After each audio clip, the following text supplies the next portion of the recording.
그런즉 우리가 무슨 말을 하리요? 의를 따르지 아니한 이방인들이 의를 얻었으리니 곧 믿음에서 난 의요 의의 법을 따라간 이스라엘은 율법에 이르지 못하였으니 어찌하여 그러하냐? 이는 그들이 믿음을 의지하지 않고 행위를 의지함이라. 부딪힐 돌에 부딪혔느니라. 기록된 바 보라, 내가 걸림돌과 거치는 바위를 시온에 두노니 그를 믿는 자는 부끄러움을 당하지 아니하리라 함과 같으니라. 아멘. 기도하겠습니다.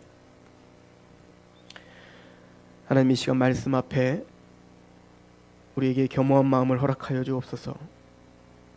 무수히 많은 거품들을 제거해 주시고 격가지들을 쳐주시고 우리에게 단순한 삶을 다시 회복시켜 주시옵소서. 하나님의 그 말씀이 우리를 다스리고 그 십자가가 우리를 이끌게 하시옵소서. 오늘 사도 바울이 하나님 말씀을 우리에게 선포할 때 그 말씀을 읽고 묵상하며 또 그 말씀을 선포하는 이 시간 주님께서 함께 하십시오. 하나님, 전하는 입술을 겸손케 하시고 듣는 우리들의 마음을 열어주시옵소서. 예수님의 이름으로 감사하며 기도합니다. 아멘.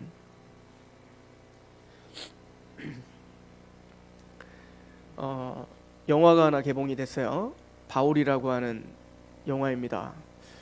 목사님들도 그걸 좀 물어보시기도 하시고 또 여러 SNS에 그게 계속 올라오기에 또 우리 교회도 봤더니 누가 갖다 놨는지 포스터를 갖다 놨더라고요. 한 목사님이 갖다 놓으셨나? 아무튼 갖다 놨더라고요. 그래서 사실은 이제 그 성경으로 만들어진 영화들을 보면서 항상 좀 그 불만도 생기고 또 항상 뭔가 아쉬웠기 때문에 안 보려고 했습니다. 그러다가 한승재 목사님이 볼 사람을 자꾸 찾길래 아무도 대꾸를 안 하길래 제가 먼저 봤습니다.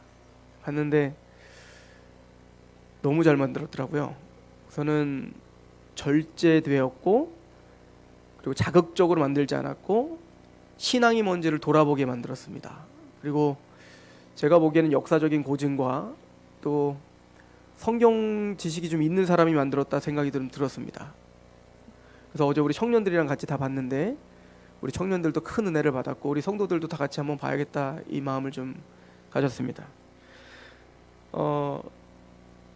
그 영화는 누가가 이제는 로마 감옥에 갇혀 마지막을 보내고 있는 사도 바울과 이야기를 나누면서 사도 바울의 이야기를 좀 써야 됩니다. 내가 데오빌로에게 예수님의 이야기를 써서 첫 번째 편지인 누가복음을 썼던 것처럼 그래서 많은 성도들이 하나님의 나라와 또 예수님을 알게 된 것처럼 당신의 삶도 남겨놔야 됩니다. 뭐 물론 이제 성경에 있는 얘기는 아니지만 사도 바울이 막 부인해 그러지 마라. 아닙니다. 그리고 누가 하는 얘기가 있습니다. 나는 예수님을 보지 못했습니다. 나는 예수님을 직접 본 사람이 아닙니다. 그런데 나는 당신을 통해서 예수님을 봤습니다. 당신이 설교할 때 또 수많은 고난을 당할 때 당신의 모습을 통해 당신의 확신과 당신의 그 삶을 통해 나는 예수님을 본 사람입니다. 지금 교회가 너무 어렵습니다. 예수님을 보지 못했던 많은 사람들이 지금 분열이 일어나고 서로 싸우고 로마의 그 압제, 그 네로 황제 치하에 인간들을 그 예수님을 믿고 있는 하나님의 사람들을 다 불을 붙여서 촛불로 사용하고 또 사자굴에 던지고 그걸 조롱거리와 눈요격거리를 만들고 있는 이 시대 가운데, 이 약한 시대 가운데 사람들은 두려워하고 있고 내가 믿고 있는 바가 정말 사실인가에 대한 의심도 생기고 있다는 거죠. 당신의 삶이 기록돼야 됩니다. 그래서 이제 기록하는 장면을 이제 그 영화는 말해주고 있습니다. 제가 그 영화를 보면서 또 요즘에 새벽 예배 때 누가복음과 또 성경 공부 시간에 제가 누가복음을 지금 성경 맥잡기를 하면서 누가와 바울에 대한 생각을 많이 하게 됐는데 참 너무 복잡하게 산다라는 생각을 했습니다. 이 영화를 전 2번 봤죠. 영화를 보면서 내가 참 너무 복잡하게 살았다. 내 삶을 돌아보면 사도 바울은 뭐라고 얘기했을까? 아니 주님은 뭐라고 했을까라고 스스로에게 자문할 때 정리할 것들을 빨리 정리하자. 또 내 설교가 너무 복잡할 수도 있었겠다. 전해야 될 것들만 정말 힘있게 전하자. 그런 생각들을 좀 하면서 그 영화를 보았습니다. 여러분들 신앙이 뭐라고 생각하십니까? 믿음이 뭐라고 생각하십니까? 또 그 믿음과 신앙을 갖고 이 복잡해지는 세상 가운데 살아가요 승리한다는 게 뭐라고 생각하십니까? 오늘 사도 바울은 믿음에 대해서 우리에게 이야기해주고 있습니다. 그런데 오늘 이 이야기는 사도 바울이 먼저 이야기한 창조한 이야기가 아닙니다. 마태와 마가와 누가를 통해서 또 요한을 통해서 예수님이 우리에게 알려준 바요. 또 우리가 마땅히 격가지들을 다 제거하고 또 거품들을 좀 제거하고 우리가 마땅히 목숨을 걸 만한 이야기입니다. 우리 마태복음 11장을 좀 가보시겠습니까? 마태복음 11장에는 예수님께서 이렇게 이야기를 하십니다. 11장 25절을 보십시오.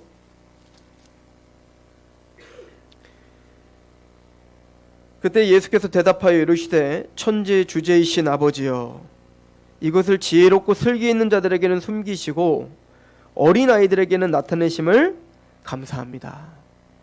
이게 어찌 보면 주님께서 하나님께서 선택하시고 하나님의 복음 가운데 복음 안에서 살아가고 있는 성도를 한마디로 요약한 겁니다. 지혜롭고 슬기롭지 않다는 얘기죠. 그 지혜와 슬기를 의지하는 자가 아니라는 얘기인 거예요. 성도라는 것은 내 삶의 어떤 습관, 전통, 내 삶의 업적, 내 지식, 내 지혜 그 어떤 것을 의지하는 사람이 아닌 거예요. 그거를 주장하지 않는 사람입니다. 신앙인이란 어린아이들과 같이 힘이 없는 사람들. 이 어린아이는 사실은 고유명사처럼 쓰여지고 있어요. 마태복음에 보면 이 어린아이를 하나를 나에게 오는 것을 막지 말라. 이 어린아이와 같이 되지 아니하면 결단코 천국에 갈 수 없다. 그리고 그 어린아이는 뭐냐? 자기를 낮추고 그 예수를 믿고 있는 자가 어린아이예요. 낮추는 자입니다. 내 지식도 내 경험도 내 감정도 그 어떤 것도 아무것도 아닙니다.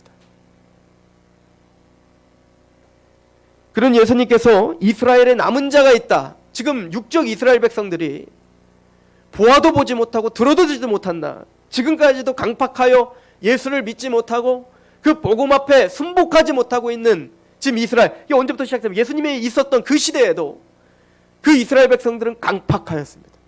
예수를 믿지 못했습니다. 그걸 두고 예수님이 뭐라고 한 겁니까? 슬기롭고 지혜로운 자들의 가리게 하셔서 감사합니다. 이게 하나님의 뜻입니다. 스스로 옳다하고 스스로 지혜롭다고 스스로 뭔가를 안다하고 스스로 내가 하나님께 뭔가 했다는 사람들 그들에게는 하나님의 진리가 숨겨지는 거예요.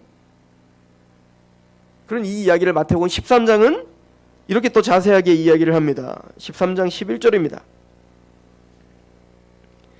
대답하여 이르시되 천국의 비밀을 아는 것이 너희에게는 허락되었으나 그들에게는 아니 되었나니 무릇 있는 자는 받아 넉넉하게 되되 없는 자는 그 있는 것도 빼앗기리라. 그러므로 내가 그들에게 비유로 말하는 것은 그들이 보아도 보지 못하며 들어도 듣지 못하며 깨닫지 못함이니라. 이사야의 예언이 그들에게 이루어졌느니 일렀을 너희가 듣기는 들어도 깨닫지 못할 것이요 보기는 보아도 알지 못하리라. 이 백성의 마음이 완악하여져서 그 귀는 듣기에 둔하며 눈은 감았으니 이는 눈으로 보고 귀로 듣고 마음으로 깨달아 돌이켜 내게 고침을 받을까 두려워함이라. 이스라엘 백성들이 왜 믿지 못하는가? 지금 육적 유대인들이 왜 예수를 배격하는가? 보아도 보지 못하고 들어도 듣지 못하기 때문이다 이거예요. 그들은 뭔가에 지금 사로잡혀 있다는 겁니다. 그들은 뭔가에 지금 걸림이 되고 있다는 겁니다. 11장의 말씀과 연결지어서 본다면 그들은 스스로 슬기롭다고 하고요. 그들은 스스로 지혜롭다 하고요. 그들은 스스로 하나님을 만날 수 있는 뭔가 자격이 된다고 믿었던 겁니다. 그 교만이 스스로 속인 겁니다. 또 그 교만이 예수의 복음을 믿지 못하게 한 겁니다. 그럼 우리가 나은 점은 무엇입니까? 우리는 어떻게 예수를 보았고 어떻게 예수를 들었고 어떻게 예수 앞에 이렇게 순복할 수 있습니까? 예수님은 그 제자들에게 이렇게 이야기를 합니다. 16절입니다. 그러나 너희 눈은 봄으로 너희 귀는 들음으로 복이 있도다. 내가 진실로 너희에게 이르노니 많은 선지자와 의인이 너희가 보는 것들을 보고자 하여도 보지 못하였고 너희가 듣는 것들을 듣고자 하여도 듣지 못하였느니라. 그리고는 씨 뿌리는 자의 비유를 하시는 겁니다. 즉 이 제자들은 좋은 씨가 좋은 밭에 뿌려져 30배, 60배, 100배 열매를 맺게 되었습니다.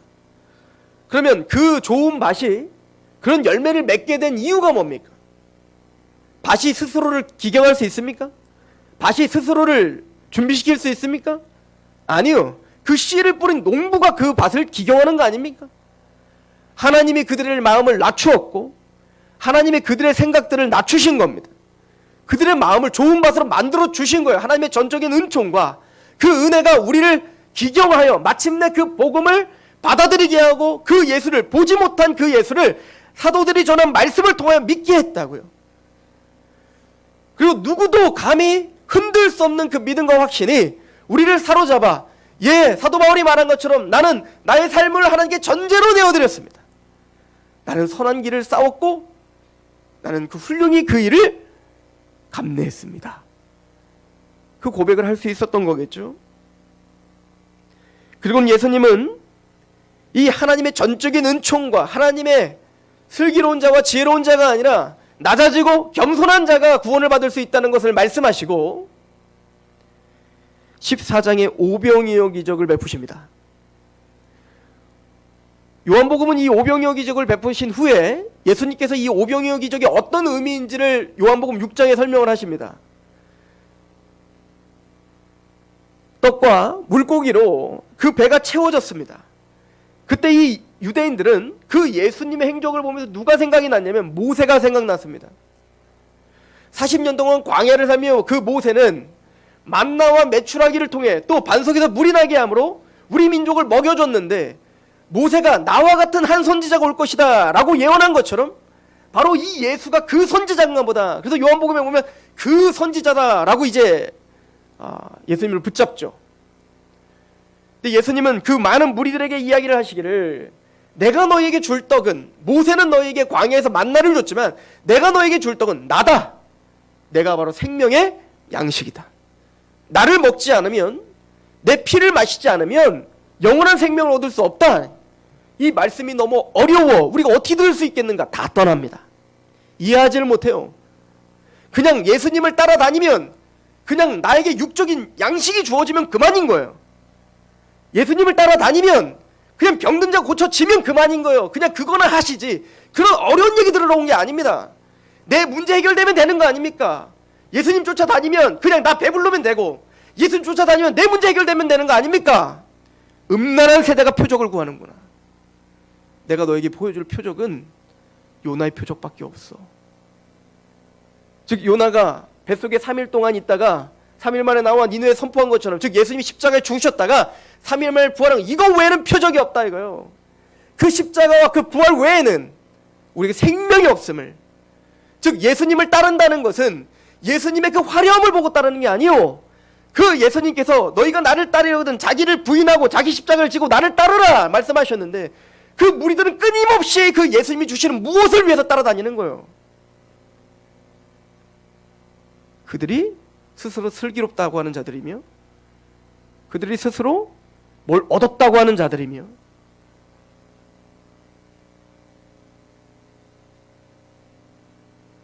예수님은 오병이어 기적을 통해서 본인이 바로 생명의 양식임을 이야기합니다.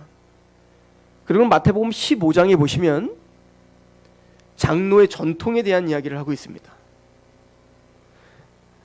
마태, 마가, 누가, 요한은 다 의도를 갖고 다 순서를 갖고 지금 기록하고 있다는 사실을 이해하시면서 여러분들은 성경을 보셔야 됩니다. 그렇죠? 오늘은 몇 장 몇 절만 보시지 마시고 문맥을 보셔야 돼요.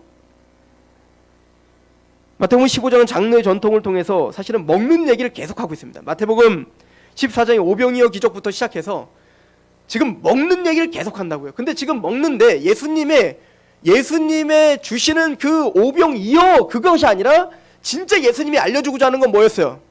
내가 생명의 떡이라고요. 예수를 먹어야 된다고요. 예수님의 십자가 부활에 연합되고 그 예수님의 십자가 부활을 정말 믿어야 된단 말입니다. 근데 이 장로의 전통의 이야기를 하면서 그들은 제자들이 손을 씻지 않고 먹는 것 갖고 지적하기 시작합니다. 너희들은 왜 장로의 전통을 지키지 않는가? 자기들은 슬기로운 거죠. 자기들은 지혜로운 거죠. 우리로 말하면 왜 너는 교회의 법을 따르지 않는가예요. 내가 만들고 화려하게 만들고 멋지게 만들고 그런 것들을 수두룩하게 만들어놔서 그걸 따르지 않는 사람들을 정죄하기 시작하는 겁니다. 그럼 그들은 마음이 부유합니다. 왜? 나는 화려하게 멋지게 하나님을 섬기고 있으니까. 나는 하나님의 율법을 다 지키고 있으니까.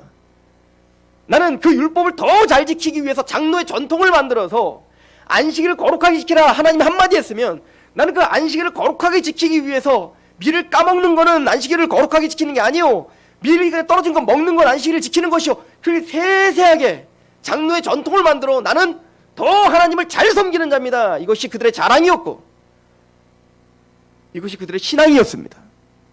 나는 무엇을 했다, 난 뭘 만들었다, 난 뭘 지었다, 난 얼마나 헌금했다, 했다. 이것이 그들의 신앙이라고요.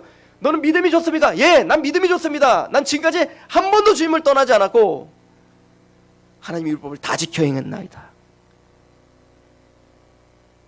이게 예수님이 지적한 슬기로운 자들입니다.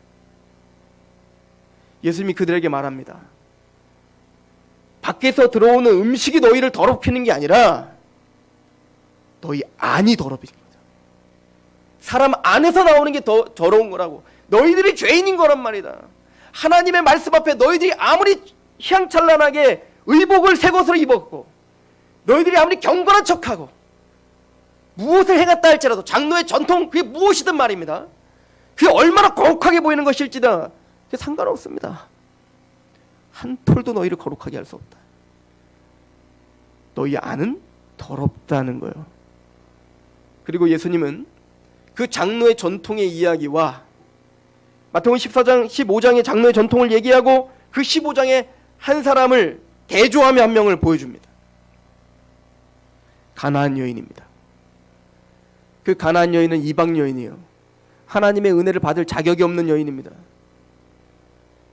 예수께서는 자기의 딸을 구해달라고 예수님께 찾아온 그 가나안 여인에게 나는 자녀의 떡을 취하여 개들에게 던짐이 마땅하지 않다라고 개처럼 취급합니다. 예수님 다우지 않아요. 예수님은 그런 분이 아니잖아요. 그런데 대단히 충격적이고 당황스럽게 그 여인을 매몰차게 몰아붙입니다. 나는 너와 같은 개 같은 여자에게는 나는 떡을 줄 수 없다 이거예요. 지금 먹는 얘기 계속 하고 있습니다. 오병이어 기적부터. 그 여인이 말합니다. 옳소이다. 맞습니다. 나는 그 떡을 취할 자격이 없습니다. 나는 이방 여인입니다. 나는 그 떡을 먹을 그럴 자격이 안 됩니다. 나는 가장 비천한 개와 같은 여자입니다. 아니, 죽은 개와 같은 여자입니다. 그러나 그 개들도 주인의 상에서 떨어진 부스러기도 먹지 않습니까? 부스러기도 좋습니다. 나를 그렇게 비참하고 비천한 여자라고 취급해도 좋습니다. 떡을 주십시오. 예수님이 이 여인의 믿음이 크다라고 말합니다. 이게 믿음이라고 이야기하시는 거예요. 우리가 생각하는 믿음은 무엇입니까? 내가 무엇을 했다, 내가 무엇을 하고 있다, 내가 무엇을 할 것이다가 믿음입니까? 성경은 그걸 믿음이라고 말한 적이 없습니다. 하나님 앞에 사람 앞에 내가 얼마나 자격 없는 자인지를 아는 게 믿음이에요. 내가 얼마나 하나님 앞에 자격 없고 나는 슬기롭지도 못하고 나는 지혜롭지도 못하고 내가 주님 앞에 무엇을 했을지라도 그걸 하나님 앞에 자랑할 수 없다는 것을 아는 게 믿음이에요. 내 은혜가 너에게 족하도다.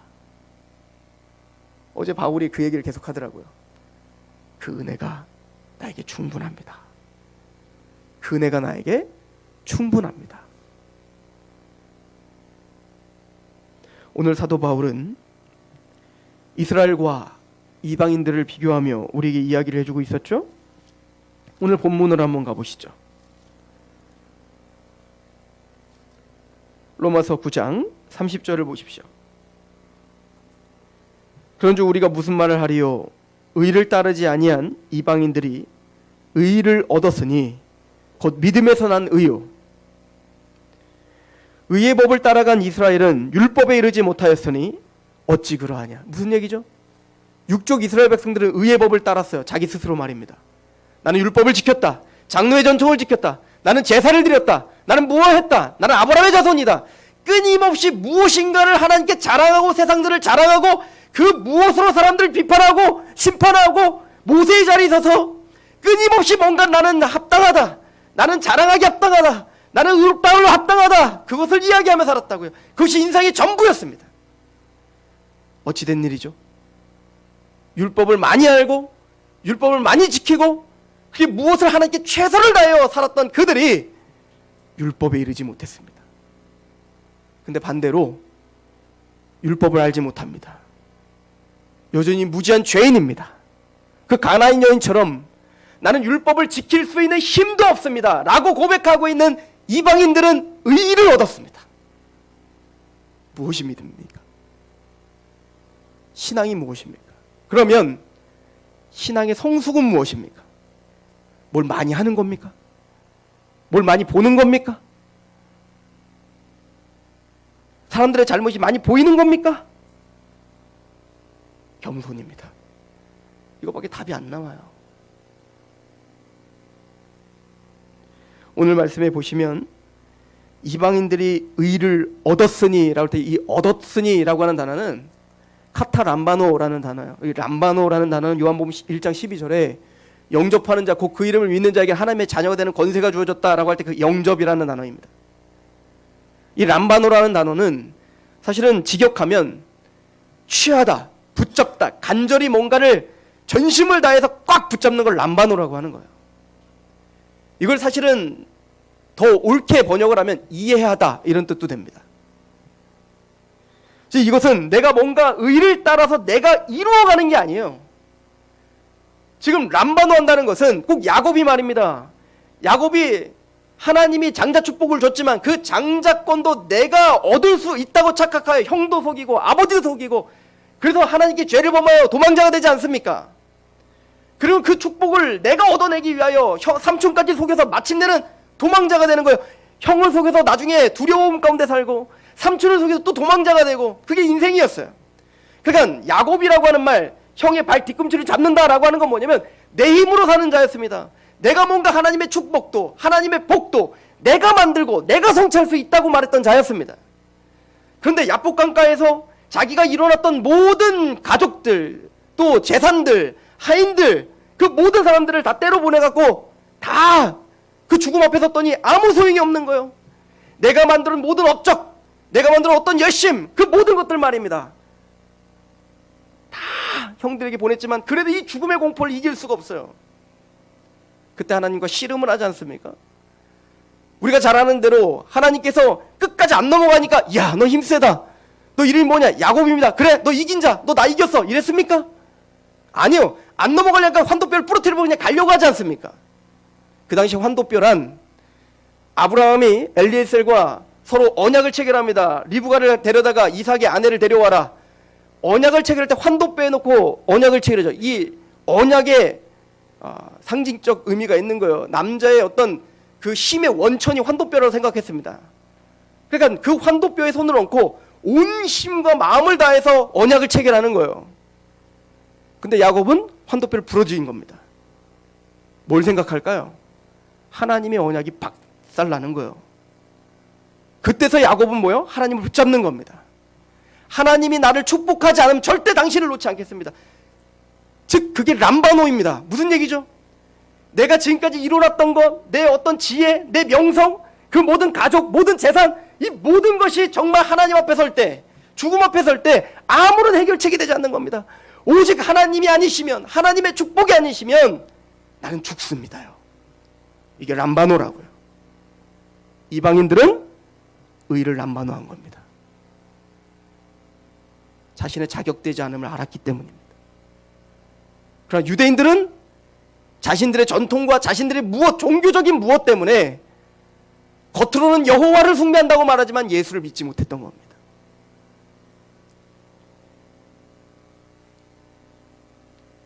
오늘 본문 로마서 9장 32절에 어찌하여 그러하냐? 왜 이런 일이 벌어진 거냐? 이는 그들이 믿음을 의지하지 않고 행위를 의지함이라. 부딪힐 돌에 부딪혔느니라.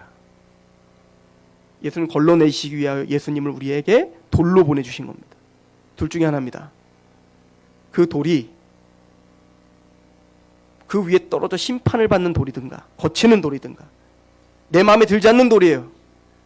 그렇죠? 우리 인간은 아담이 타락한 이후에 하나님을 모르고 자기를 사랑하고 이기적인 욕망과 나를 자랑하는 것이 만족이고 기쁨이고 행복이라고 추구하며 속는 사람들이에요. 그래서 타락한 가인은 여호와를 떠나 내 마음대로 사는 것이 행복이라고 정의하며 살았다고요. 그런 사람들에게는 이 예수의 이야기는 거치는 돌이 되는 겁니다. 왜? 내 자유를 박탈하는 것처럼 보이거든요. 내가 지금까지 이런 업적을 다 물건처럼 만드는 것 같거든요. 날 무시하는 것 같거든요. 내가 이만큼 했는데, 내가 이만큼 쌓았는데 이게 아무것도 아니라고 그 돌이신 예수는 말하거든요.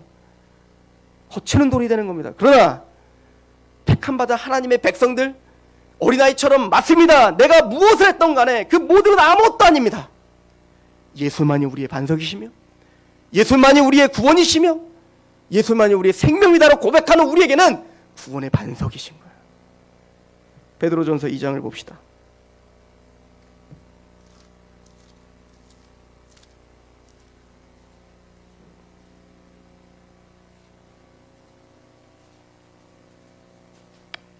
(2장 1절) 그러므로 모든 악독과 모든 기만과 외식과 시기와 모든 비방하는 말을 버리고 갓난 아이들과 같이 순전하고 신령한 젖을 사모하라. 이는 그로 말미암아 너희로 구원에 이르도록 자라게 하려 함이라. 너희가 주의 인자하심을 맛보았으면 그리하라. 너희가 진짜 구원을 받고 그 인자하심을 알았다면 그렇게 살으라. 사람에게는 버림바가 되었으나 하나님께는 택하심을 입은 보배로운 산돌이신 예수께 나아가 너희도 산돌과 같이 신령한 집으로 세워지고 예수 그리스도로 말미암아 하나님이 기쁘시게 받으실 신령한 제사를 드릴 거룩한 제사장이 될지니라. 성경에 기록되었을 때 보라 내가 택한 보배로운 모퉁이 돌을 시온에 두노니 그를 믿는 자는 부끄러움을 당하지 아니하리라 하였으니 그러므로 믿는 너희에게는 보배이나 믿지 아니하는 자들에게는 건축자들이 버린 그 돌이 모퉁이의 머릿돌이 되고 또한 부딪히는 돌과 걸려 넘어지게 하는 바위가 되었다 하였느니라. 그들이 말씀을 순종하지 아니하므로 넘어지는 이는 그들을 이렇게 정하신 것이라. 로마서 9장과 동일한 패턴이에요. 그럼 우리는 어떻게 그 말씀의 반석 앞에 이런 믿음의 고백을 할 수 있습니까?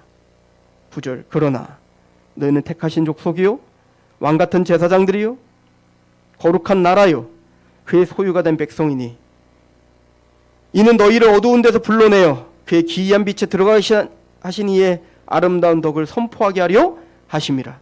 너희가 전에는 백성이 아니더니 이제는 하나님의 백성이요 전에는 국류를 얻지 못하였더니 이제는 국류를 얻은 자 되었다. 국률 외에는 답이 없다는 거예요. 로마서 9장도 이 얘기를 했죠. 이 국률, 즉 이 호세아서 이 이야기를 통해서 이방인들이 백성이 아니었던 그들을 하나님의 백성이라 삼아주셨고 국률 얻지 못한 우리를 국률이 여겨주셨고 백성이 아닌 우리들을 하나님의 백성이라 불러주셨다고요. 또 이스라엘 즉 흩어지는 우리를 하나님은 우리의 생명의 씨앗으로 흩트겠다라고는 축복의 통로로 사용하시겠다고 말씀하셨죠. 그들은 그렇게 정하신 것이고 우리는 택함받은 족속이고 하나님의 긍휼로 그 지혜롭고 슬기로운 자들의 눈을 감추시고 어린아이처럼 그렇게 저는 아무것도 아닙니다 라고 하는 우리들에게 그 하나님 나라를 알려주신 것, 이것이 하나님의 뜻입니다. 여러분들에게 신앙은 무엇입니까? 어떻게 믿음이 생겼습니까? 여러분들에게 자랑할 것은 무엇입니까? 우리가 믿음이 성장해야 될 터인데 우리가 믿음의 연수가 커지면 커질수록 우리는 어떤 모습으로 성장하고 계십니까? 기도하겠습니다.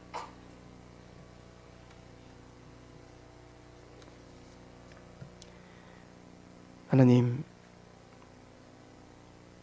신앙이 무엇인지를 고민하게 하시옵소서. 교회가 무엇인지를 바로 알게 하시옵소서. 우리의 행함과 우리의 지혜를 자랑하지 않게 하시옵소서. 아무것도 아닌 우리를 불러주셨고 천지를 창조하신 예수 그리스도를 십자가에 죽기까지 하셔 우리를 구속하시며 우리를 또 그 그리스도의 형상으로 닮아가기는 빚어가는 그 모든 역사가 처음부터 끝까지 하나님의 은혜 가운데 있음을 알게 하시옵소서. 하나님 앞에 사람 앞에 겸손한 믿음으로 성장케 하시옵소서. 그렇게 우리를 주장하기보다 예수님이 영화로움 또 예수님을 자랑하고 우리의 강함을 자랑하기보다 우리의 약함을 자랑하시옵소서. 그 약함을 자랑할 때 우리의 능력이 되시는 하나님만 영광 받아 주시옵소서. 예수 그리스도의 이름으로 감사하며 기도합니다.